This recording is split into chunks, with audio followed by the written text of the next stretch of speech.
Alors bonjour, bienvenue à tous. Très heureuse de vous retrouver sur cet épisode de numéro 19 des conversations déjà.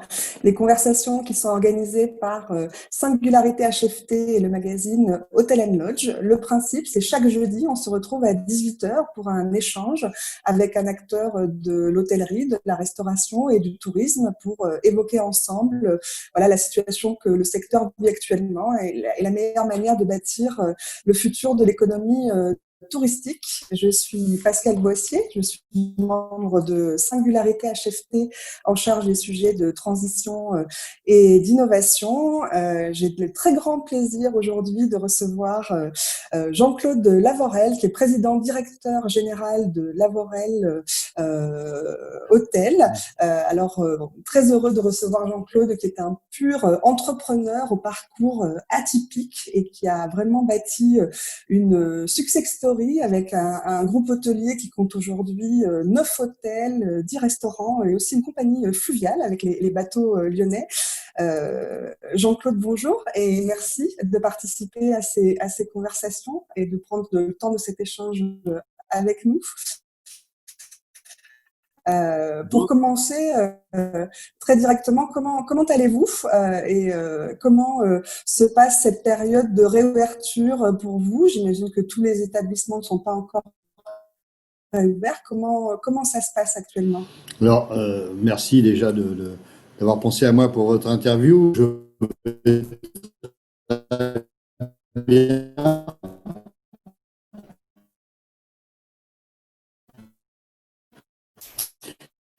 Je suis en pleine forme. Pourquoi 2,5? Parce qu'on a réouvert un établissement qui a 2 tours, et donc on a réouvert qu'une tour sur deux. C'est le Copster à Décines, et on a ouvert les 2 établissements d'Annecy.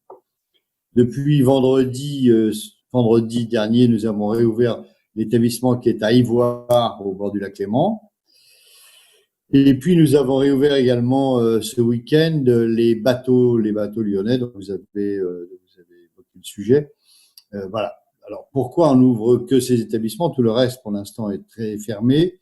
Tout d'abord parce que on a des réservations sur ces établissements qui nous permettent d'équilibrer et de faire vivre ces établissements. Et les autres, on n'a pas suffisamment de réservations pour les ouvrir. Sinon, c'est ouvrir en perdant de l'argent et c'est pas l'objectif d'une entreprise. Effectivement, on va revenir un petit peu sur votre groupe et la manière dont vous travaillez. Mais pour commencer également, et c'est la tradition dans les conversations, vous avez un parcours, on va dire, entrepreneurial très, très intéressant parce que vous ne venez pas à l'origine du monde de l'hôtellerie. Vous avez un passé plutôt dans le monde médical.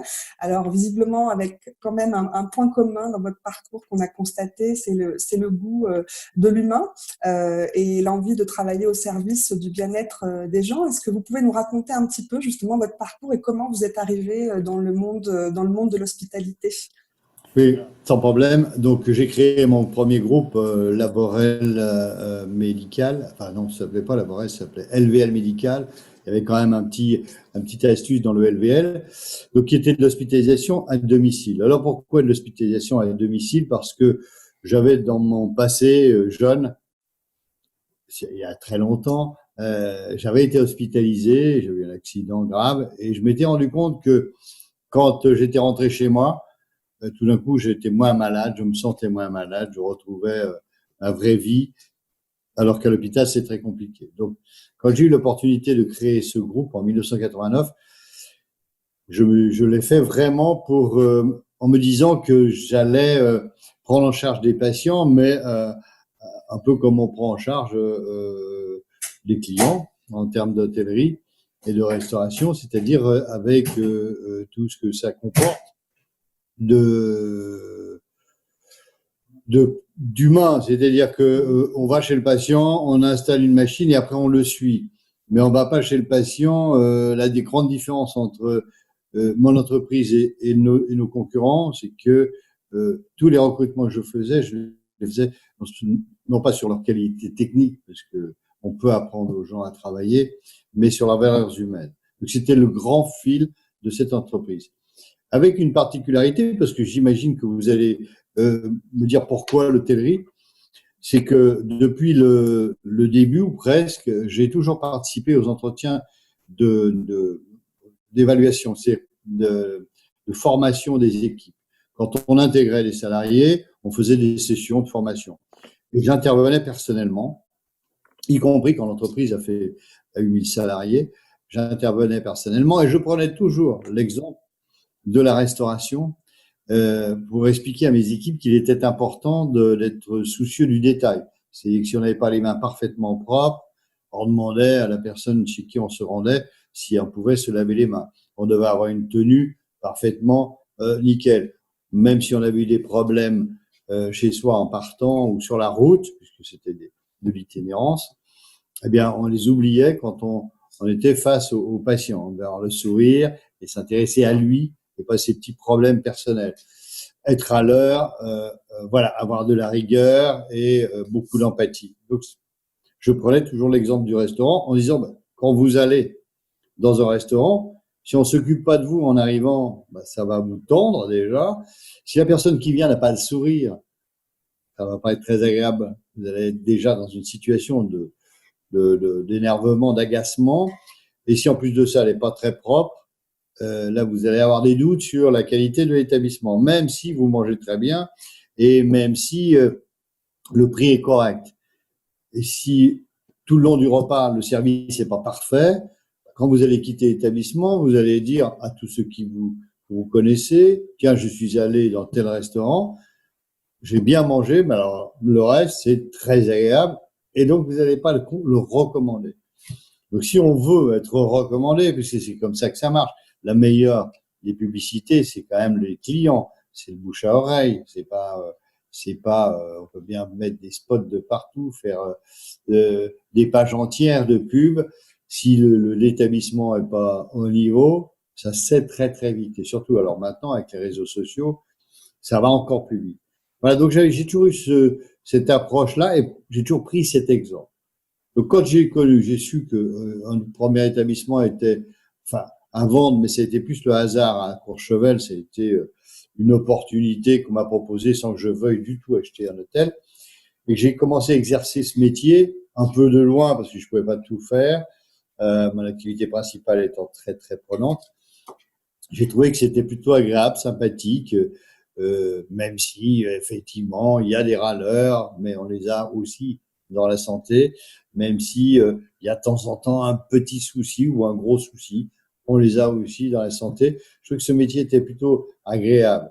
Quand j'ai acheté le deuxième établissement, qui était le château de Bagnoles, j'ai encore pris plus de plaisir.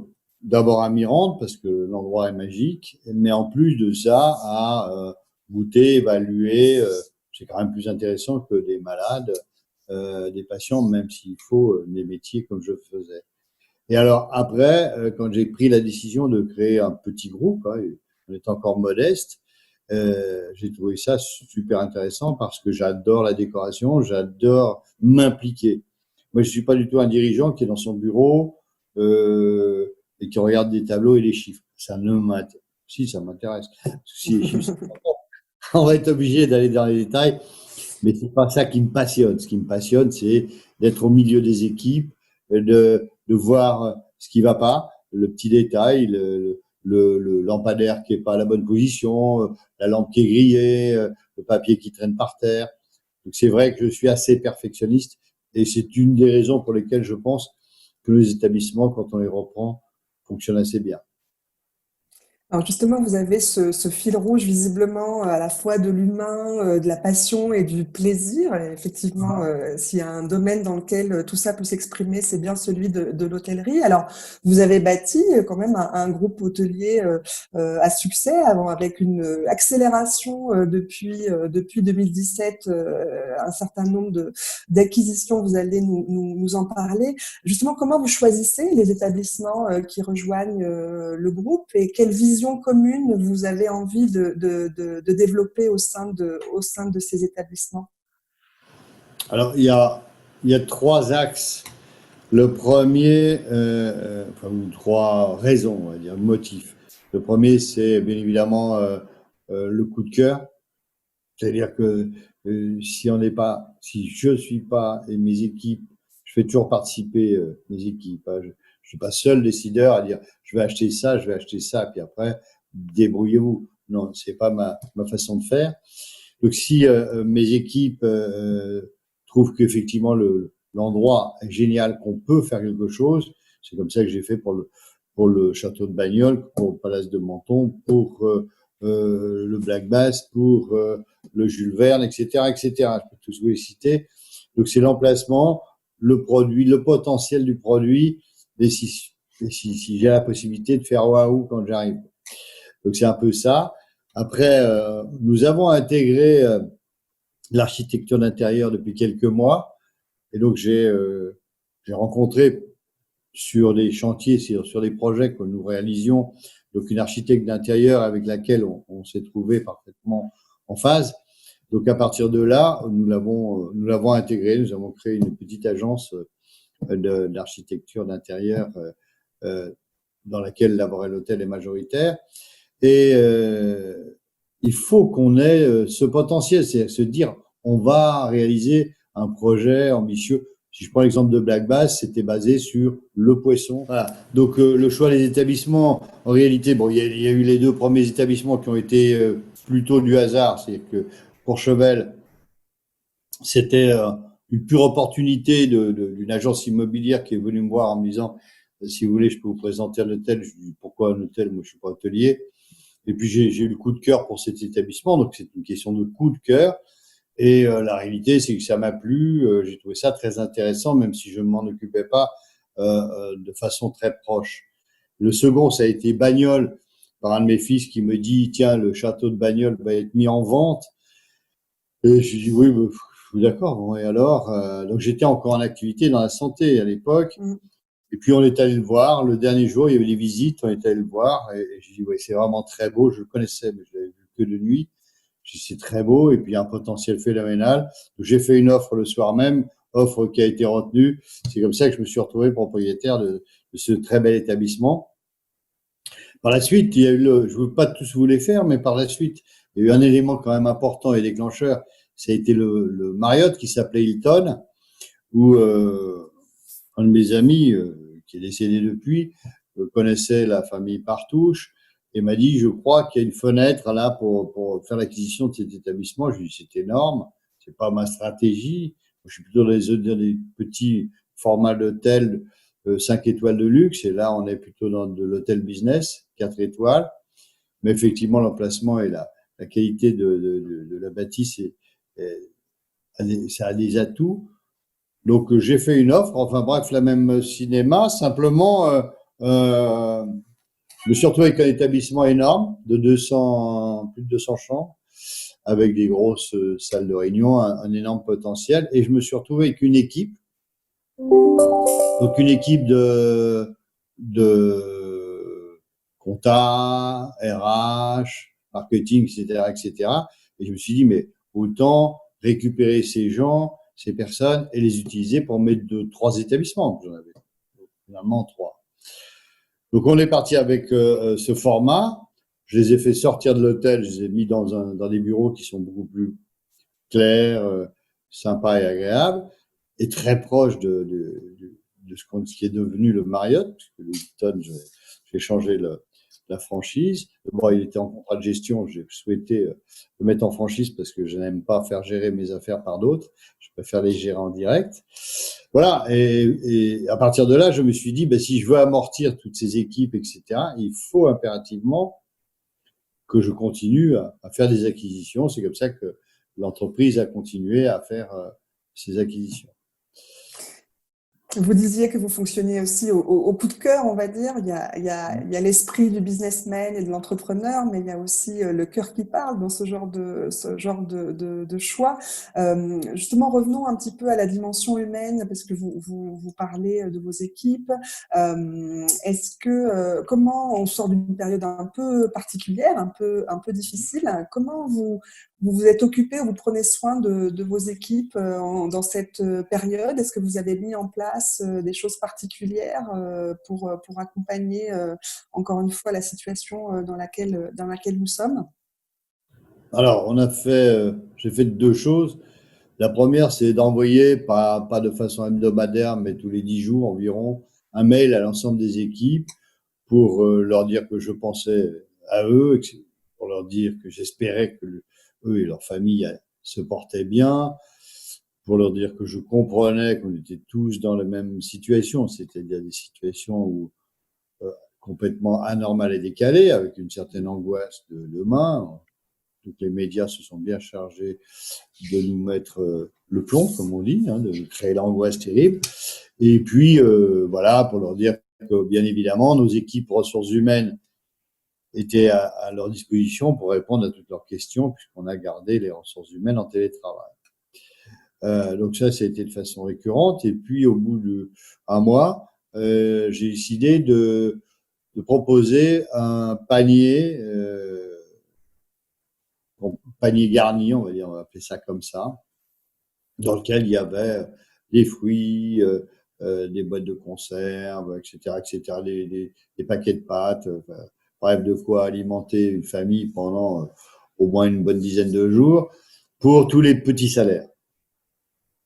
Ça a été énormément apprécié. J'ai encore eu la semaine dernière des remerciements de personnes qui m'ont dit, qui ont repris le travail, qui m'ont dit merci beaucoup, c'était super, c'était top. Voilà. Donc voilà, c'est les deux choses que nous avons réalisées, mis en place. Effectivement, vous soulignez l'attention aux détails et l'attention aux détails, elle vaut autant pour les clients que les collaborateurs. Alors, pour revenir aux clients et en cette période de réouverture, comment vous avez adapté l'expérience dans vos établissements et en quoi cette crise a-t-elle poussé à innover peut-être sur certains points? On a pas mal d'hôteliers pour qui ça a été l'occasion de mettre en place de nouveaux services ou de faire évoluer aussi des aspects de leur offre. Est-ce que c'est le cas, est-ce que c'est le cas pour vous? Bien, nous, par exemple, si je prends l'exemple du Marriott, que nous n'avons pas réouvert parce que on n'a pas c'est un établissement qui marche à 75% avec des séminaires, des groupes, des événements. Vu que le Palais des Congrès à côté est fermé, vu qu'il n'y a pas d'événements sur la Lyon et sa région, et vu que les séminaires aujourd'hui, déjà l'été, ça baisse terriblement, mais avec la crise sanitaire, beaucoup d'entreprises ont dit bon, on va pas faire les séminaires, on va fonctionner en Zoom, on va fonctionner en visioconférence, et on va, en plus, avec la problématique des transports, on va éviter de se déplacer et on va faire des économies. Parce qu'il y a deux sujets aujourd'hui qui se présentent. Il y a le côté, on a des difficultés de trésorerie et de rentabilité, donc on va chercher des solutions pour économiser de l'argent. Et puis il y a l'autre version qui dit le monde est un peu désorganisé, même si parce qu'on est dans une activité qui n'a pas été touchée par la crise sanitaire, même si tout va bien, on va quand même être solidaire et on va pas trop se déplacer. Donc, par conséquent, on va annuler les séminaires qui étaient prévus. Mmh. Donc là, nous, c'est le néant complet au niveau des séminaires, ou presque. Ouais. Le premier que nous avons, c'est le 17 août. Donc, nous allons réouvrir le 17 août. Ça, c'est pour le Marriott. En revanche, on a rouvert le restaurant. Pourquoi on a réouvert le restaurant? Parce que c'est un restaurant qui se trouve donc à la Cité internationale où nous avons nos bureaux. On a une clientèle de fidèles, une grosse clientèle d'habitués, de fidèles, et qu'on s'est dit pour notre clientèle, parce qu'il ne faut pas penser qu'à nous, et il faut aussi et surtout penser d'abord à sa clientèle. On va réouvrir. Alors, on a d'abord proposé du takeaway pour que les gens puissent venir chercher des bags avec de la nourriture et les emporter à leur bureau, tant qu'on n'a pas pu ouvrir les restaurants. Puis après, on a réouvert le restaurant. Alors, on a toujours la formule takeaway, mais on a un succès et on a des remerciements de clients qui disent enfin, on peut revenir manger comme avant. Donc, il y a un côté, on reprend notre vie, quoi. On reprend notre vie normale. Comme on a une très, très grande terrasse et qui fait plutôt beau depuis quelques jours, moi, j'y étais, je sais, vendredi, non pas vendredi, jeudi dernier, la terrasse était archi complète. Donc les gens sont bien. Pour nous aussi, Oui, évident, ils sont bien. En innovation, c'est assez compliqué dans l'hôtellerie d'innover. Je veux dire, quand on est plutôt confronté à des vraies problématiques. J'ai échangé tout à l'heure avec ma directrice générale, Charline Brest, qui me disait que nous avons été complets au Palace de Menton et au Black Bass, qui sont les deux établissements au bord du lac d'Annecy, complets, et que comme on ne peut pas faire de formule petit déjeuner en buffet, oui. pour les clients, c'est une catastrophe, parce que on n'a pas les équipes nécessaires et suffisantes pour, au moment du petit déjeuner, servir tout le monde à peu près dans les mêmes créneaux horaires et rapidement.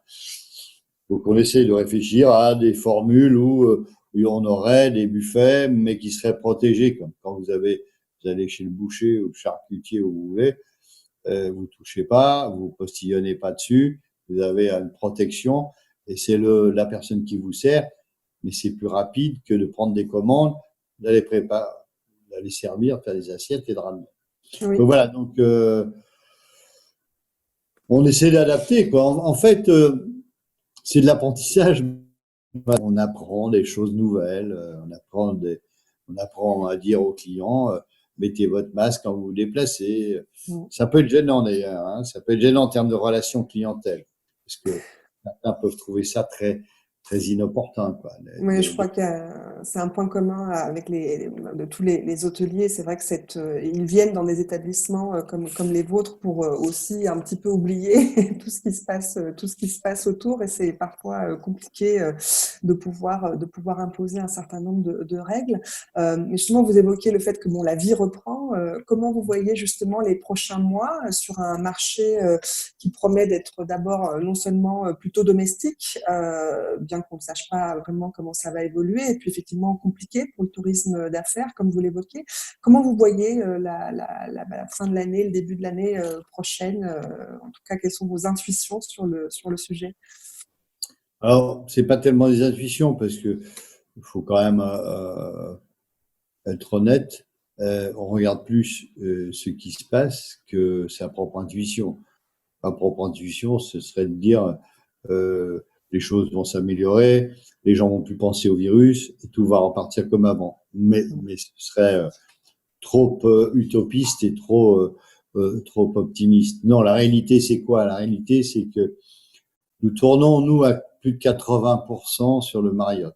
Gros navire. Mm. Tout ce qui est quand même un très bon score. On refuse les séminaires en temps ordinaire et que là, on n'est plus du tout dans cette configuration. Parce qu'en règle générale, si vous voulez, à 3, 4, 5 mois près, on sait, voire plus. Les gens programment leur séminaire, pas la semaine pour la semaine suivante. Et là, on est dans une situation où nos prévisions à la rentrée, hein, je parle de la rentrée, je parle pas de maintenant, bien évidemment, sont plutôt 40%. Et faire tourner un bâtiment comme celui-ci avec un personnel, le personnel nécessaire, je ne sais pas ce qui se passe, il y a un voile qui s'est fait, le personnel nécessaire, à ce moment-là, on sait qu'on va perdre de l'argent, on sait. Parce il y a quand même des postes qu'on ne veut pas couper en morceaux. Si je prends la réception, je ne veux pas dire j'ai 40%, je vais faire revenir que 40% de la réception. Non, il faut que j'ai quelqu'un présent tout le temps, nuit et jour. Donc il y a toute cette problématique de personnel qui coûte et puis c'est une machine quoi. Donc il y a l'énergie, il y a tout. On croise les doigts, on espère, mais on sait qu'on va traverser une période qui va être très compliquée. Si je prends l'hôtel que nous avons à Paris, nous avons pris la décision de ne pas le réouvrir avant le 1er octobre, Mm. puisque pratiquement tous les événements parisiens, la Fashion Week, etc., ont été annulés. Donc, et que nous avons une clientèle qui est majoritairement étrangère. Donc, c'est pas la peine d'ouvrir pour avoir 3, 4, 5 chambres en moyenne par jour. Là aussi, après, on est toujours à temps de se dire si on a des énormes réservations et que les choses s'embellissent, on fait revenir le personnel, il n'y a aucun problème. Mais là, on est plutôt dans une situation de prudence. Donc Et je vois pas, effectivement, ouais, et je oui, vois pas les choses revenir comme avant. Revenir comme avant, c'est comme au mois de janvier, euh, avant au moins 2022. Mais ça, c'est ma vision. Alors après, ceci dit, est-ce que le comme avant est souhaitable? Ça, c'est une question qui se pose aussi beaucoup. On avait quand même des mouvements de transformation du secteur qui étaient à l'œuvre même avant cette crise. Comment vous voyez justement les mutations, on va dire de plus long terme sur l'hospitalité? Vers quoi vous voyez évoluer l'hospitalité dans les années à venir? Et notamment, alors il y a l'hôtellerie, mais il y a aussi la restauration par laquelle vous avez commencé. Vous avez une dizaine de restaurants dans vos hôtels. Est-ce que vous voyez c'est des sujets qu'on a eu avec d'autres invités, des changements importants arriver dans ce secteur, notamment liés à toute la question de la consommation locale, de la production locale, des circuits courts, etc. Est-ce que c'est quelque chose sur lequel vous avez envie de travailler? Comment vous voyez les choses? Alors nous l'avons déjà pratiqué avant la crise sanitaire. C'est-à-dire que dans notre restaurant, par exemple du Chabichou, qui est un restaurant étoilé, le chef s'est toujours employé à aller chercher d'abord les produits locaux, plutôt que d'aller chercher les produits exotiques. On cherche ça. Ça a été la même chose à Bagnoles, où on a une cuisine gastronomique, où on a eu une étoile. Bon, on l'a plus, mais c'est pas très grave, c'est pas une catastrophe en soi.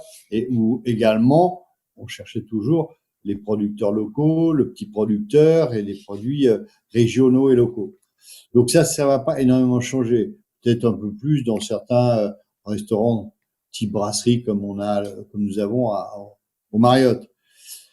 Voilà, dans tous les petits restaurants, le restaurant du Verne, qui est l'établissement que nous avons repris et ouvert récemment au bord du lac Léman, on fait essentiellement des produits locaux.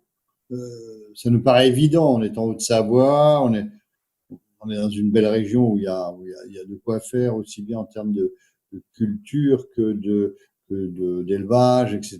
Donc c'est pas la peine d'aller chercher des poissons en Chine ou ailleurs. Donc on est plus là-dessus. Ouais, vous avez évoqué le sujet du changement, ce sera pas comme avant. Je suis pas complètement convaincu. Mhm. J'ai plutôt envie, moi, que ça revienne comme avant, parce que, en tout cas, en ce qui nous concernait, nous, on trouvait que les choses se passaient plutôt bien et que on arrivait, tant que faire se peut, mais c'est pas toujours évident à satisfaire notre clientèle. C'est quand même notre premier objectif. Et d'une façon générale, on avait plutôt de bonnes appréciations sur Internet et sur les réseaux, puisque c'est quand même ça aujourd'hui qui est le juge de paix. Qu'au niveau efficacité et rentabilité, on s'en sortait plutôt très bien également. Donc, j'ai plutôt envie que ça revienne comme avant. Mm. Alors, effectivement, on va peut-être réfléchir, ne pas faire des tomates en plein hiver, mais ça on le faisait pas déjà. Mais oui, c'est vrai que peut-être qu'il y en a qui n'ont pas assez réfléchi sur le côté écologie de leurs achats et ne pas trop travailler avec des produits qui nécessitent un bilan carbone déficitaire. J'ajoute que notre Marriott, notre Cobster, voilà, les établissements business, comme on les appelle, puisque on a deux axes, vous avez compris, tourisme de luxe et business, sont classés clé verte. Donc on est déjà depuis longtemps dans cette démarche de récupérer les savons pour les vendre, enfin non pas les vendre, on les donne à l'association, on paye Les même pour recycler. les de faire très attention à tout ce qui est gâchis. De toute façon, c'est dans ma nature profonde, c'est-à-dire que j'ai jamais compris, dans ma vie personnelle, pourquoi on avait des bureaux qui étaient éclairés en permanence et parfois les gens s'en vont et ils oublient d'éteindre. Donc on a des systèmes de détection dans les bureaux. Alors pas dans les établissements parce que c'est quand même désagréable pour la clientèle d'arriver et d'être dans le noir et d'avoir une lumière qui se met en route comme ça. Mais en tout cas, nous, tous les bureaux sont équipés de détecteurs. Quand les gens sont pas présents, il n'y a pas de lumière. Voilà, c'est sur ce type de démarche sur lesquelles on fait très, très, très attention. Et d'ailleurs, justement, comment l'avenir se dessine pour vous, pour Lavorel Hôtel? Est-ce que vous avez des nouveaux projets à moyen terme, nouvelles acquisitions ou justement nouvelles activités peut-être?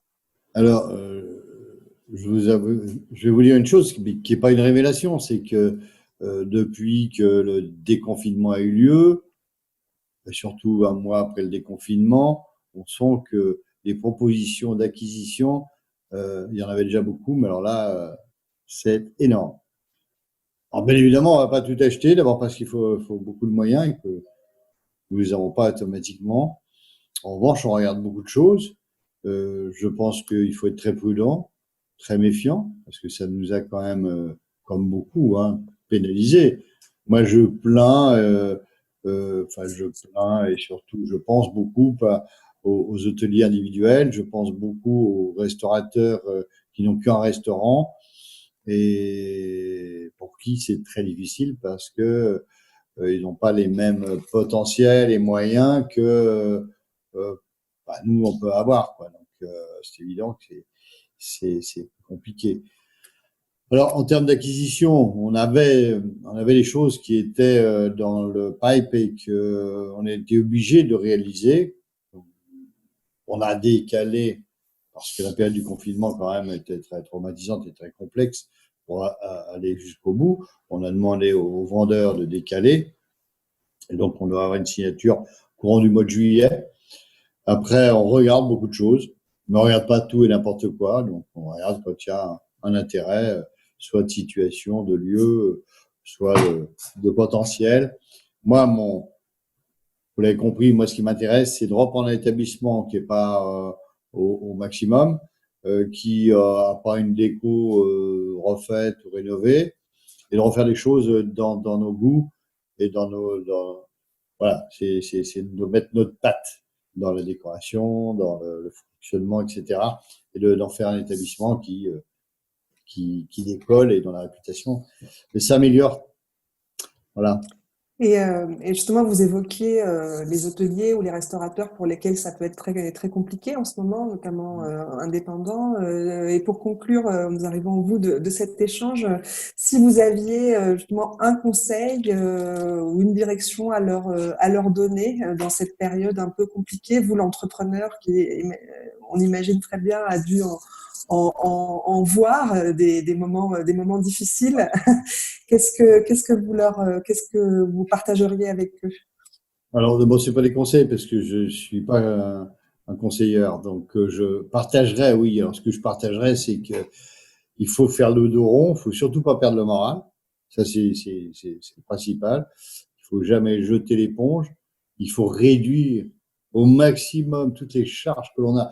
Et quand on creuse dans un bilan détail, nous on le fait en ce moment, on s'aperçoit quand même que quand on est en période d'euphorie où tout fonctionne bien, on contrôle moins, on se lâche un peu, quoi. C'est naturel. Là, avec cette période, nous, on regarde tout. C'est les honoraires des avocats, c'est les honoraires des commissaires aux comptes, c'est les frais, c'est tout. Tout doit y passer. C'est le coût de l'éclairage, c'est le coût des énergies en général. Tout doit être regardé. Ce qui permet quand même d'améliorer sa rentabilité et puis on s'aperçoit qu'on peut faire aussi bien, vraiment aussi bien, avec moins de personnel.